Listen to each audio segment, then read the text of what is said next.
dari Praktikum Farmasi Komunitas golongan T kelompok 3 akan mempresentasikan sekian non-konvensional obat Pro-TB.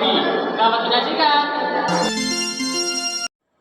Tuberkulosis merupakan suatu penyakit menular yang disebabkan karena bakteri Mycobacterium tuberculosis. Obat yang digunakan untuk TBC adalah Pro-TB. Pro-TB merupakan kombinasi dari rifampicin, isoniazid, pyrazinamide, dan juga ethambutol. Obat ini digunakan harus sesuai dengan petunjuk dokter. Obat ini juga digunakan untuk mengobati infeksi bakteri Mycobacterium dan juga penyakit tuberkulosis. Oke, lanjut di pembahasan dari patofisiologi dari tuberkulosisnya sendiri. Nah, di mana tuberkulosis ini memiliki bakteri, yaitu Mycobacterium tuberculosis. Nah, di mana di Mycobacterium tuberculosis ini memiliki peran penting dari peran dari limfosit T-nya sendiri.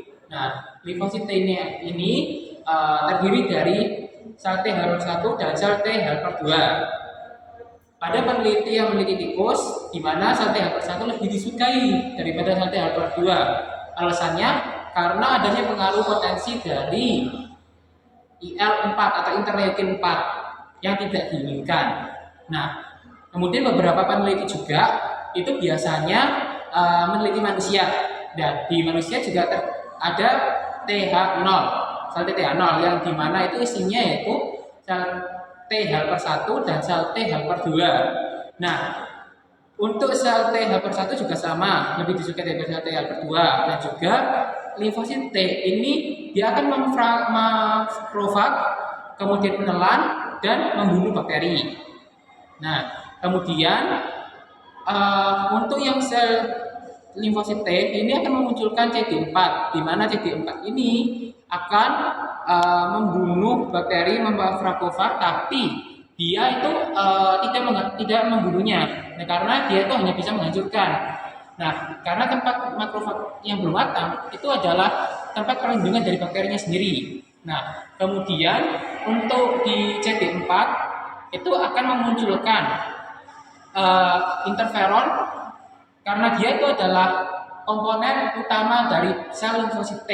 Nah, CD4 ini dia akan memunculkan interferon 4 dan interferon 10. Nah, maka dari itu sel CD4 adalah komponen utama gamma, delta, sel T dan sel T CD8. Begitu. Nah, meskipun respon sel B dan produksi antibodi dapat ditimbulkan pada mamalia yang terinfeksi tuberkulosis, di mana respon humoral tampak berkontribusi banyak pada pengendalian tuberkulosis di dalam sel inang.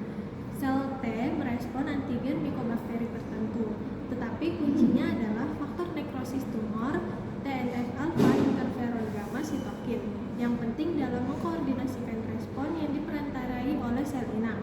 Oleh karena itu, pasien yang diketahui memiliki aktivitas TNF-alfa atau IFN gamma yang kurang harus di-screening untuk infeksi tuberkulosis.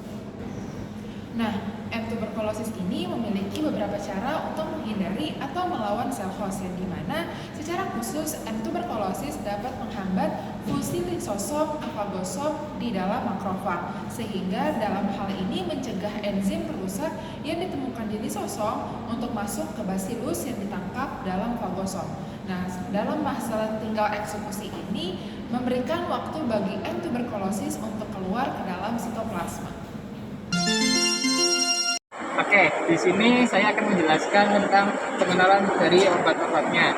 Ini adalah Pro-TB 4 dan Pro-TB 2. Nah, ini sama-sama obat kompleks, di mana untuk meredakan TBC-nya, bakteri Mycobacterium tuberculosisnya.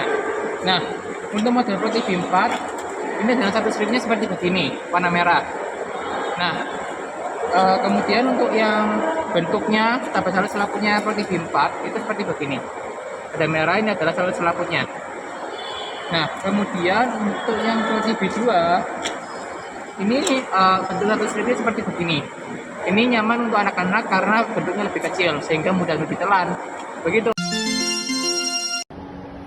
Yang berikut adalah keistimewaan formulasi adanya kombinasi obat TBC agar tidak tidak kambuh lagi. Yang pertama, kombinasi obat ProTB2 anak-anak di mana isinya itu difampisin dan isoniazid dijadikan satu kaplet dalam bentuk kaplet dispersibel untuk mempermudah pasien agar minum obat rutin. Yang kedua, ada kombinasi obat ProTB4 di mana isinya itu rifampisin, isoniazid, pirasinamid dan etambutol dijadikan satu kaplet dalam bentuk kaplet salut selaput untuk mempermudah pasien minum obat rutin.